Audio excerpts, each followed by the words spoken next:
அயோஜிபுக ஹாதா யா அபா சஃப்வான், சஃப்வானுடைய தந்தையே இது உங்களுக்கு விருப்பமாக இருக்கிறதா என்று கேட்க, ஆம் யா ரசூலல்லாஹ் என்று சொன்ன மாத்திரத்திலேயே ரசூல் ஸல்லல்லாஹு அலைஹி வஸல்லம் சொல்லவில்லை, இவ்வளவு ஆடு இருக்கிறது, இதிலே உங்களுக்கு 100 தருகிறேன், 200 தருகிறேன் என்று சொல்லவில்லை. அவர் விருப்பம் என்று சொன்ன மாத்திரத்திலேயே ரசூல் ஸல்லல்லாஹு அலைஹி வஸல்லம் சொன்னார்கள், யா அபா சஃப்வான் ஹுவ லக வ மா ஃபீஹா, சஃப்வானுடைய தந்தையே இந்த இடமும் உனக்கு, இந்த இடத்திலே இருக்கக்கூடிய ஆடுகளும் உனக்கு தான் என்றார். இன்று என்ன நடக்கிறது என்றால், நம்மிடத்திலே பணம் இல்லை என்றாலும், செல்வம் இல்லை என்றாலும் நாம் செல்வந்தர்களை போன்று வாழ நடிக்க முயற்சி செய்கிறோம். இன்னும் சற்று நேரத்திலே இன்னொரு யாசகர் வந்து எனக்கும் ஏதாவது தாருங்கள் என்று கேட்டார்கள். அப்பொழுது ரசூலுல்லாஹ்வுடைய கரத்திலே கையிலே கொடுப்பதற்கொண்டும் இருக்கவில்லை. ரசூல் ஸல்லல்லாஹு அலைஹி வஸல்லம் சொன்னார்கள், இப்பொழுது தருவதற்கு என்னுடைய கரத்திலே கையிலே ஒன்றுமில்லை. சகோதரரே, நீங்கள் சென்று யாரிடத்திலாவது கடன் எடுத்துக் கொள்ளுங்கள், அதை நான் கட்டிவிடுகிறேன் என்றார்கள்.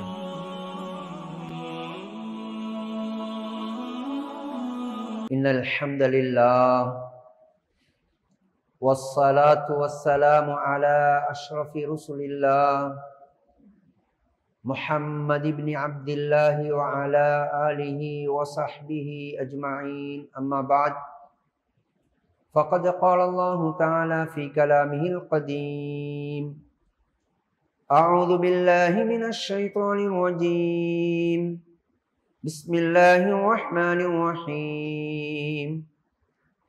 يا أيها الذين آمنوا أنفقوا من طيبات ما كسبتم ومما أخرجنا لكم من الأرض ولا تيمموا الخبيث منه تنفقون ولستم بآخذيه إلا أن تغمضوا فيه واعلموا أن الله غني حميد.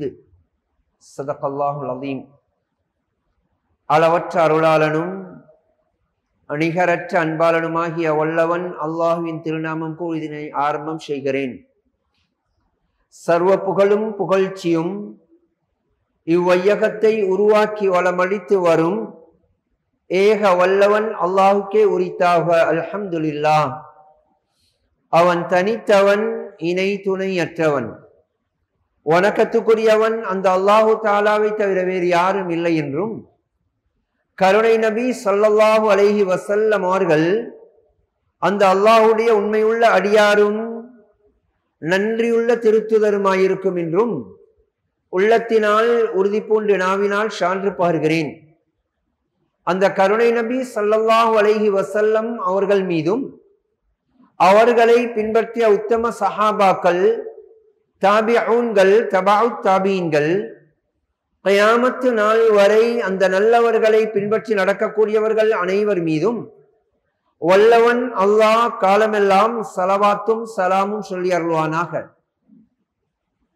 அல்லாஹுடைய கடமைகளை நிறைவேற்ற வேண்டும் என்ற ஆவலோடு அவனது இல்லத்திலே ஐத்திகாஃபுடைய நியத்துடன் அமர்ந்திருக்கக்கூடிய இஸ்லாமிய சகோதரர்களே, அன்பர்களே, உலகத்தில் வாழும் காலமெல்லாம் அல்லாஹுடைய கட்டளைகளை ஏற்றி எடுத்து நடக்குமாறும், எவைகளையெல்லாம் கூடாது பாவமானது என்று கூறி நம்மை தடுத்திருக்கிறானோ அது போன்ற செயல்களிலிருந்து முற்றுமுழுதாக தவிர்ந்து அல்லாஹ்வை பயந்து நமது வாழ்க்கை அமைத்துக் கொள்ளும்படி முதலாவதாக எனக்கும் இரண்டாவதாக உங்களுக்கும் வசியத்தும் நசீஹத்தும் செய்து கொள்கிறேன்.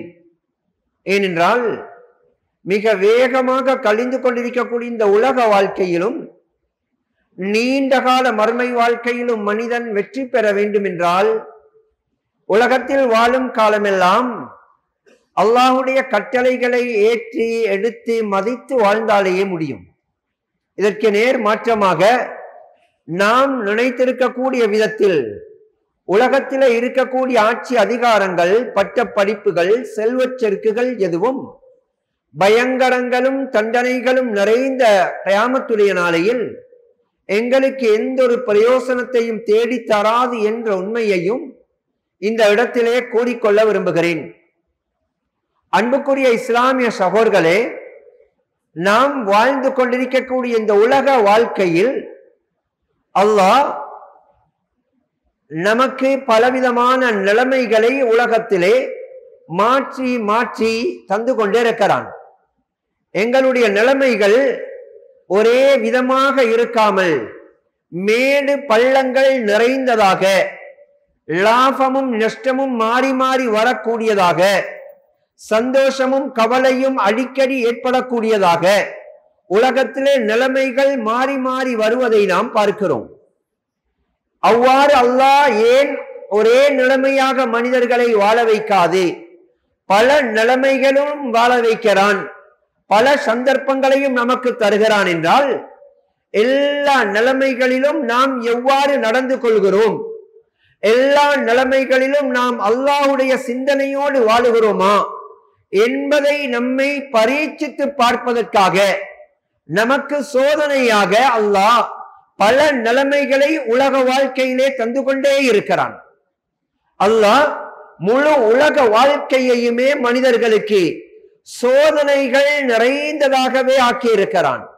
குர்ஆனிலே பல இடங்களிலே அல்லாஹ் சொல்லுகிறான், உலக வாழ்க்கையை நாம் உங்களுக்கு சோதனை உள்ளதாகவே ஆக்கி இருக்கிறோம் என்று ஓர் இடத்திலே அல்ல, இரண்டு இடத்திலே அல்ல, பல இடங்களில் குர்ஆனிலே திருப்பி திருப்பி சொல்லிக் கொண்டிருப்பதை பார்க்கிறோம். அந்த வகையில் பலவிதமான சோதனைகள் நமக்கு வாழ்க்கையிலே குறைக்கிட்டு கொண்டிருந்தாலும் மிக பிரதானமான ஒரு சோதனை ரசூல் ஸல்லல்லாஹு அலைஹி வஸல்லம் சொன்னார்கள், லிகுல்லி உம்மத்தின் ஃபித்னா வ ஃபித்னத்து உம்மத்தி அல் மால். உலகத்திலே வாழக்கூடிய ஒவ்வொரு சமூகத்தினர்களுக்கும் பிரதானமான ஒவ்வொரு சோதனைகளை நாம் வைத்திருக்கிறோம், அல்லாஹ் வைத்திருக்கிறான். இந்த உம்மத்துடைய மிக பிரதானமான சோதனை பொருள் செல்வம் என ரசூல் ஸல்லல்லாஹு அலைஹி வஸல்லம் அவர்கள் கூறினார்கள். எனவே பணம் என்பது அல்லது செல்வம் என்பது நம்முடைய வாழ்க்கையிலே அல்லாஹ் நம்மை சோதிப்பதற்கென்றே படைத்த ஒரு பொருளாக இருப்பதை நாம் உணர்ந்து கொள்ளலாம். சிலருக்கு அல்லாஹ் செல்வத்தை கொடுத்து சோதிக்கிறான். இவர்கள் செல்வத்தை எவ்வாறு செலவழிக்கிறார்கள், பணத்தை எவ்வாறு புழங்குகிறார்கள் என்பதை அல்லாஹ் நம்மை சோதிப்பதற்கு செல்வத்தை கொடுக்கிறான். இன்னும் சிலருக்கு செல்வத்தை கொடுக்காமல் வறுமையை கொண்டு அல்லாஹ் அவர்களை சோதிக்கிறான். அந்த வறுமையோடு அவர்கள் எவ்வாறு வாழுகிறார்கள் என்பதை பார்ப்பதற்கு அல்லாஹ் வறுமையை கொண்டும் சோதிக்கிறான். சிலருக்கு சில காலம் செல்வத்தையும் இன்னும் சில காலம் வறுமையை கொண்டும் சோதிக்கிறான். இவ்வாறு செல்வம் என்பது மனிதர்களை சோதிப்பதற்கென்றே அல்லாஹ் ஏற்பாடு செய்த ஒன்றாக இருப்பதை நாம் உணர்ந்து கொள்ளலாம். அன்புக்குரிய இஸ்லாமிய சகோதரர்களே, இந்த செல்வத்தை ரசூல் ஸல்லல்லாஹு அலைஹி வஸல்லம் அவர்களுடைய காலத்திலே இருந்து அல்லாஹ் இதுவரைக்கும் வாழக்கூடிய எல்லா சமூகத்தையும் எல்லா மனிதர்களையும் சோதித்திருக்கிறான் என்பதை வரலாறு நெடுகிலும் நாம் பார்க்கலாம்.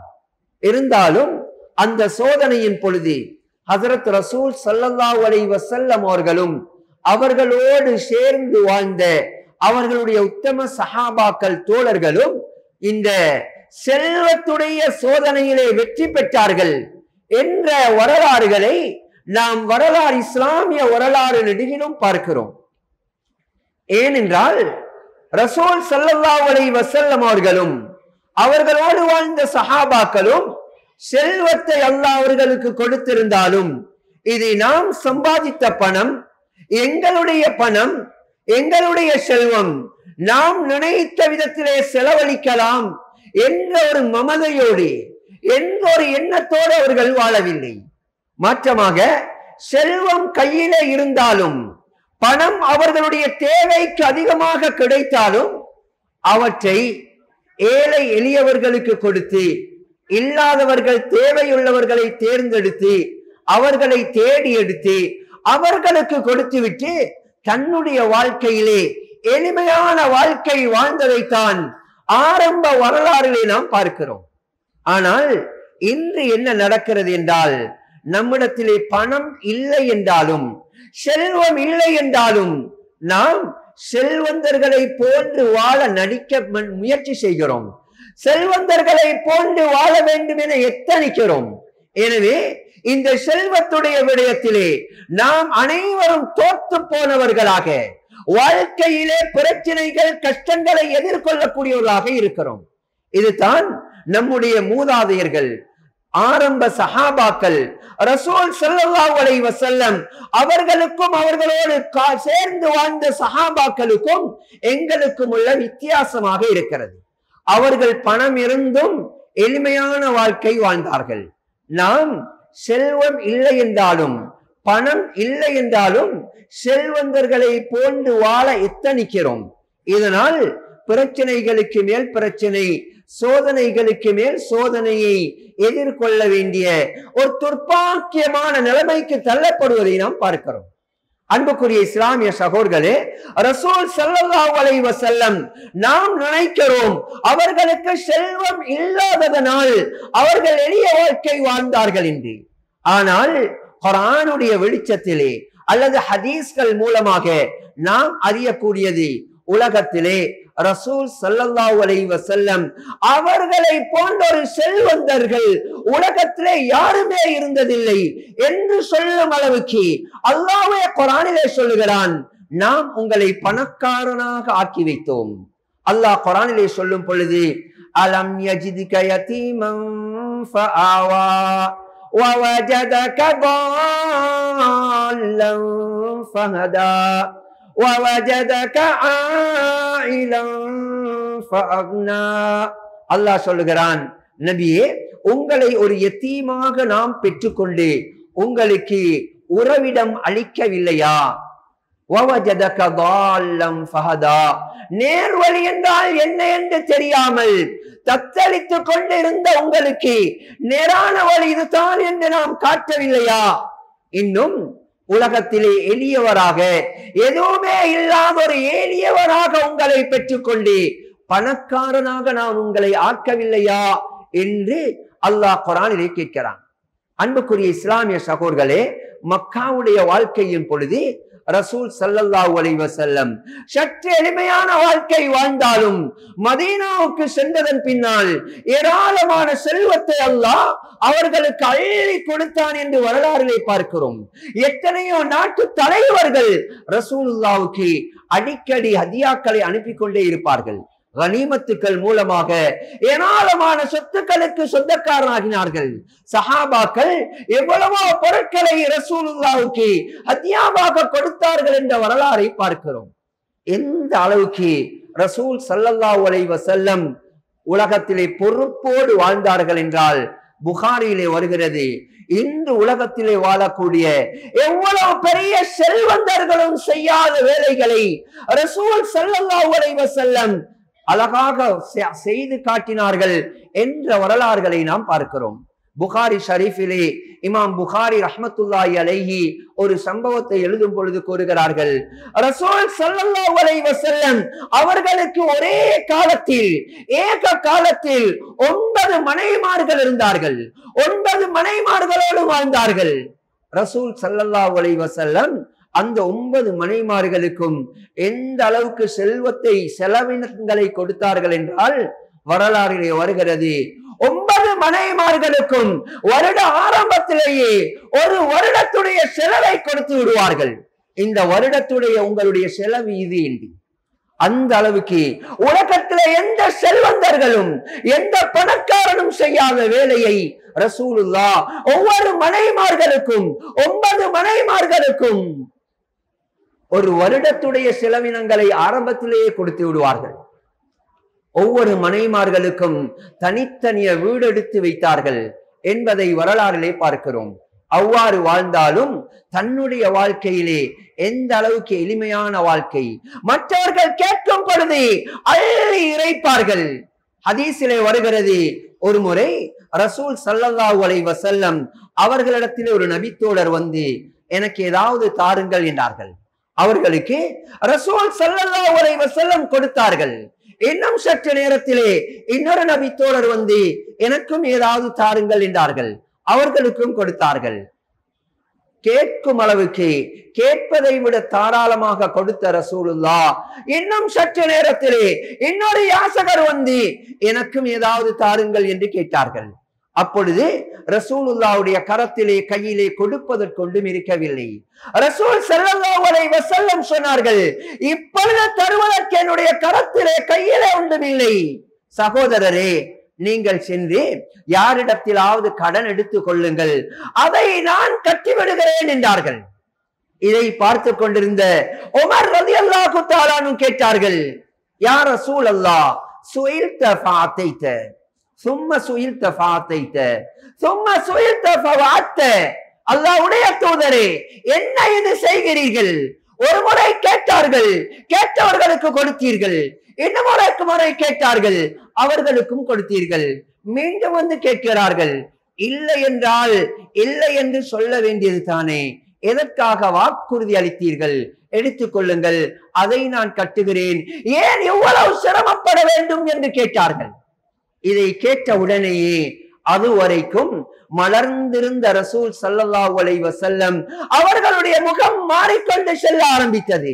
இதை கண்ட ஒரு அன்சாரி தோழர் ரசூல் ஸல்லல்லாஹு அலைஹி வஸல்லம் அவர்களுடைய முகம் வாடிக்கொண்டு செல்வதை பார்த்த உடனேயே சொன்னார்கள், யா ரசூலல்லாஹ், அன்ஃபிக் லா தக்ஷ மின் தில் அர்ஷி கலாலா. அல்லாஹ்வுடைய தூதரே, தாராளமாக செலவழியுங்கள்.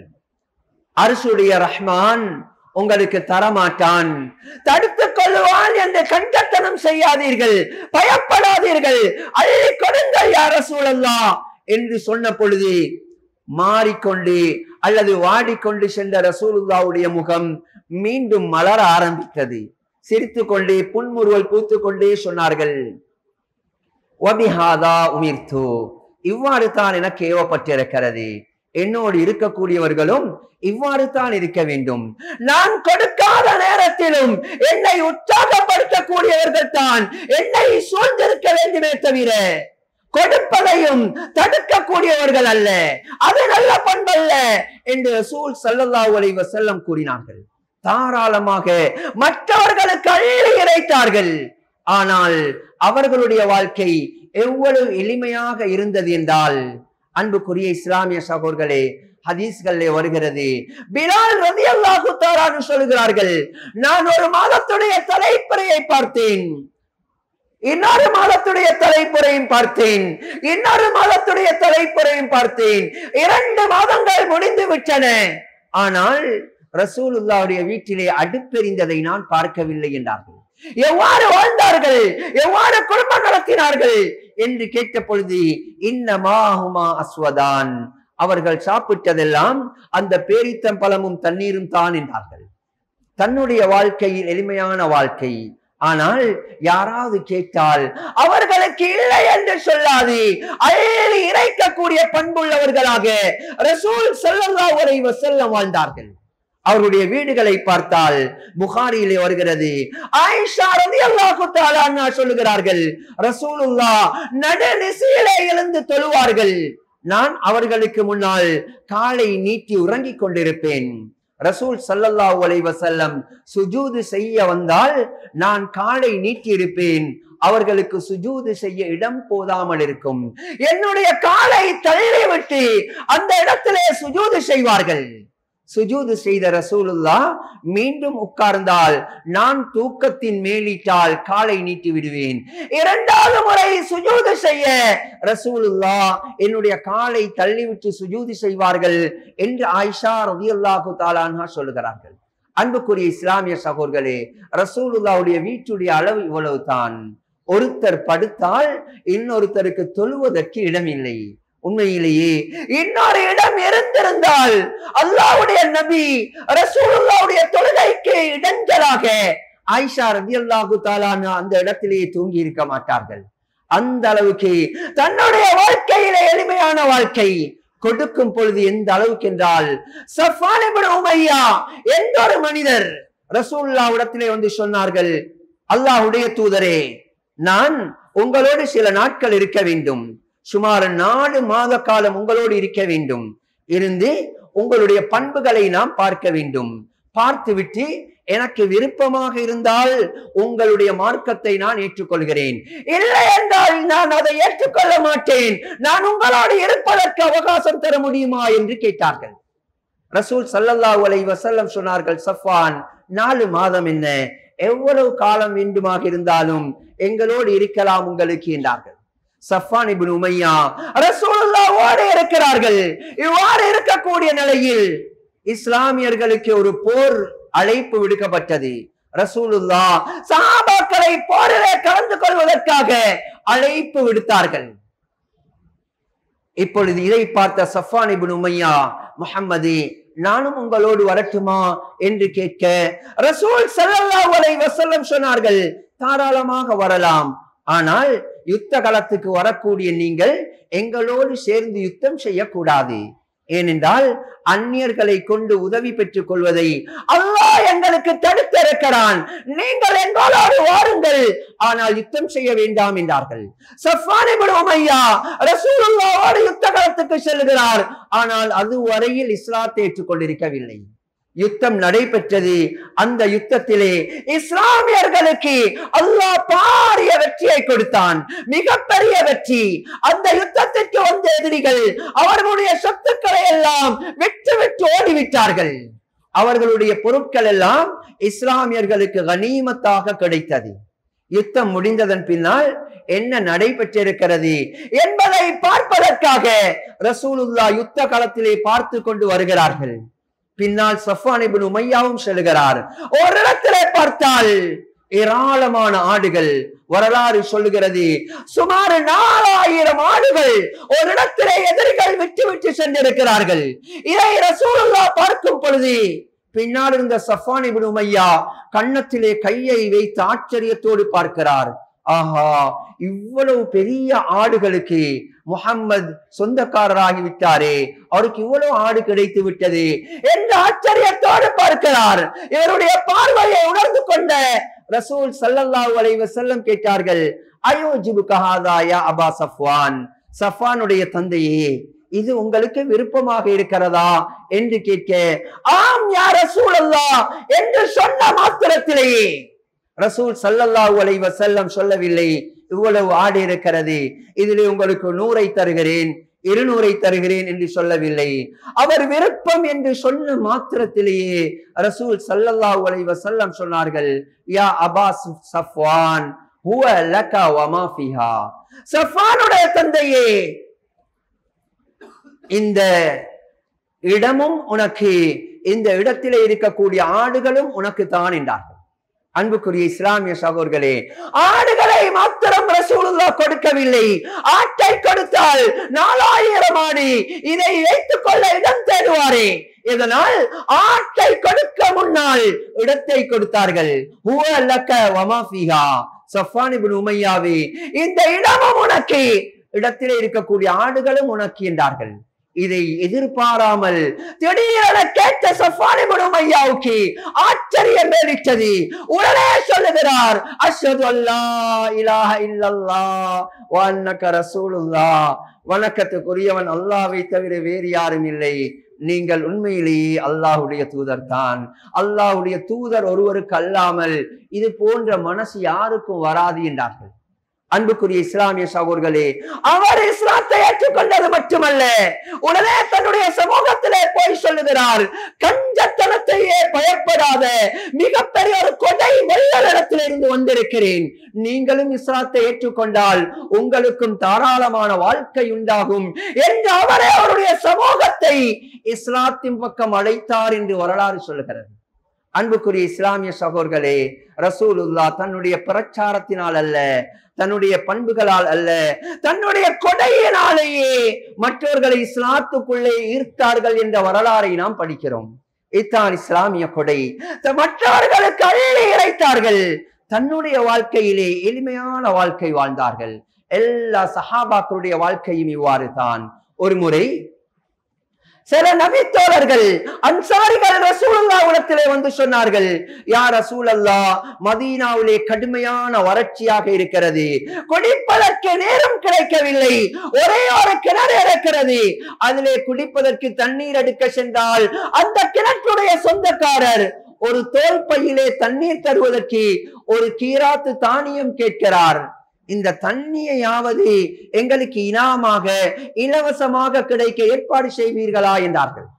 உடனே ரசூல் ஸல்லல்லாஹு அலைஹி வஸல்லம் அந்த கிணற்றுடைய சொந்தக்காரரை அழைத்து, சகோதரரே, அந்த கிணற்றை முஸ்லிம்களுக்காக வக்ஃப் செய்து விடுங்கள், உங்களுக்கு சுவர்க்கத்திலே ஒரு நீரூற்று கிடைக்க ஏற்பாடு செய்கிறேன் என்றார்கள்.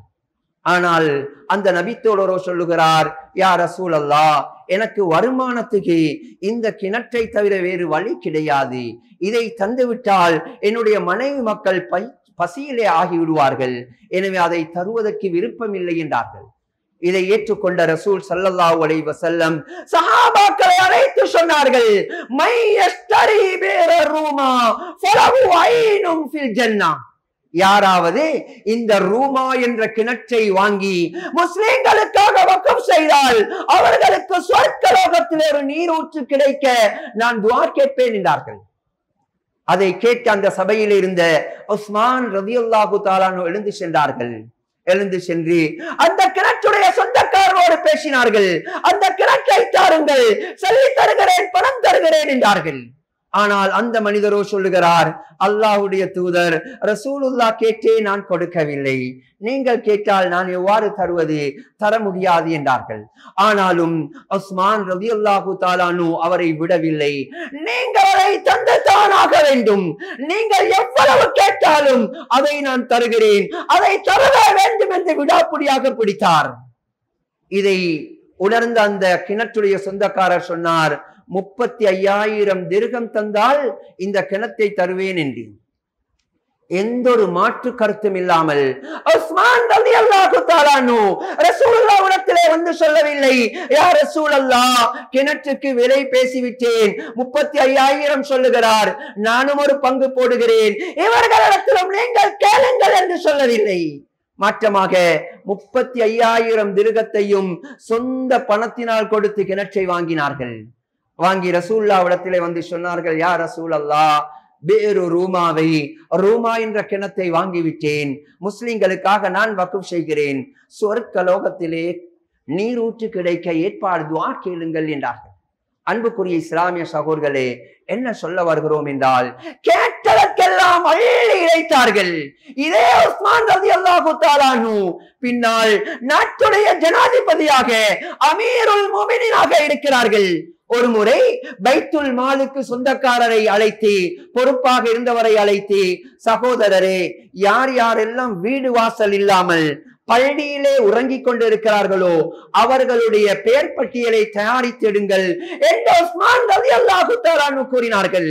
கொஞ்ச நேரத்தில் பள்ளி வாசலிலே உறங்கக்கூடியவர்கள், வீடு வாசல் இல்லாதவர்கள் யார் என்று ஒரு பெயர் பட்டியல் தயாரிக்கப்பட்டது.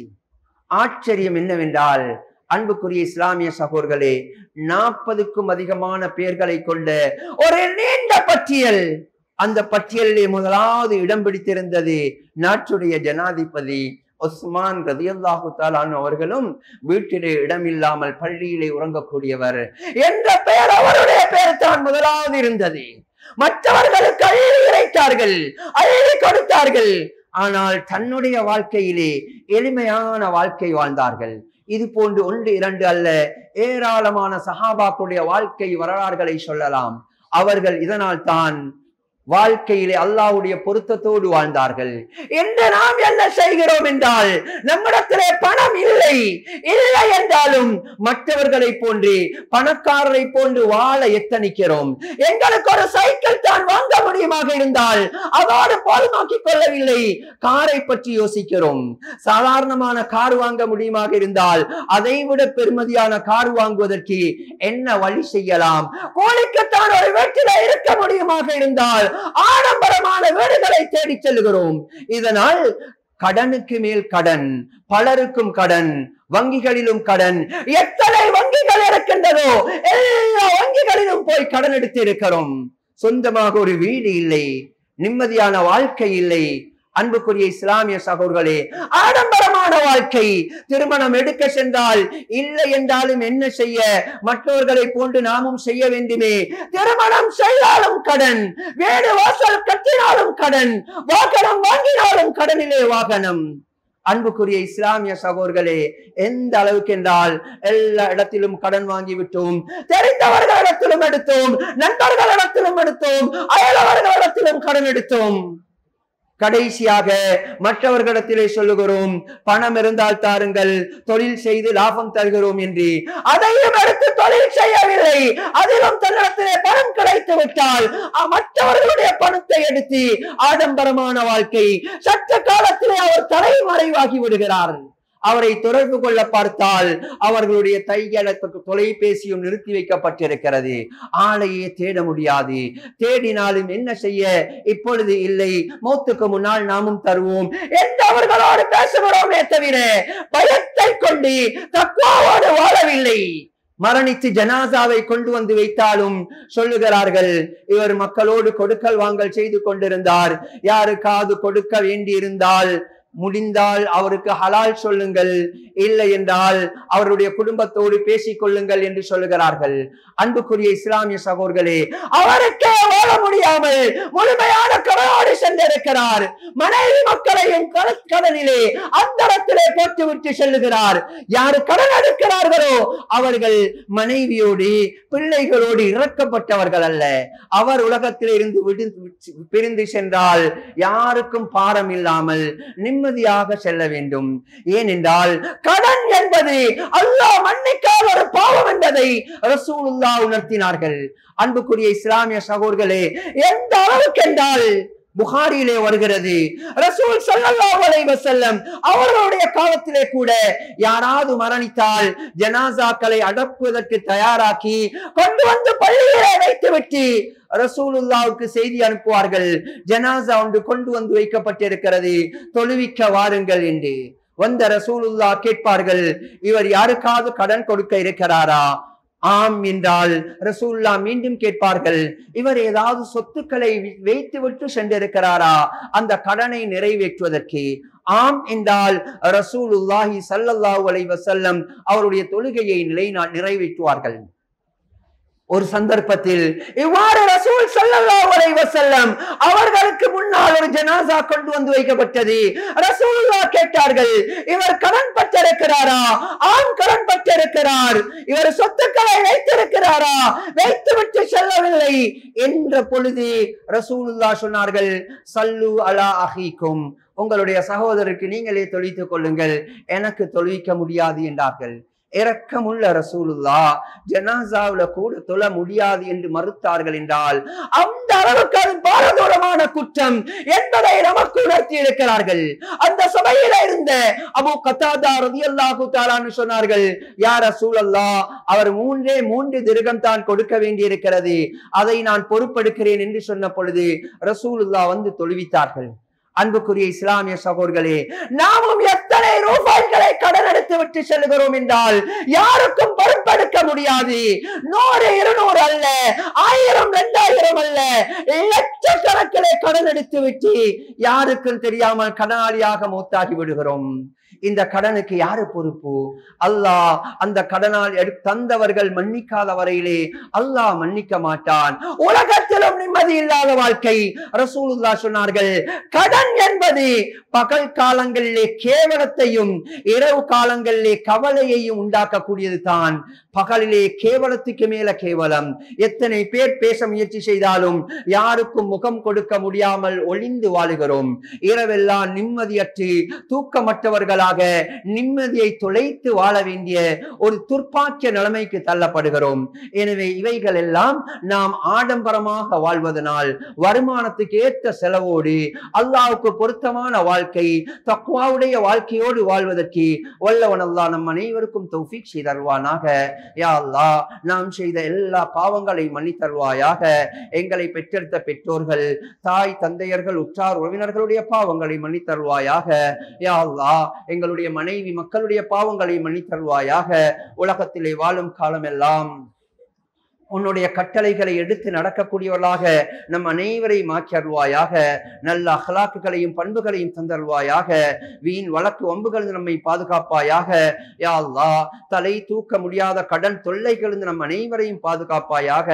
பயங்கரமான வீண் வழக்கு வம்புகளிலிருந்து நம்மை பாதுகாப்பாயாக.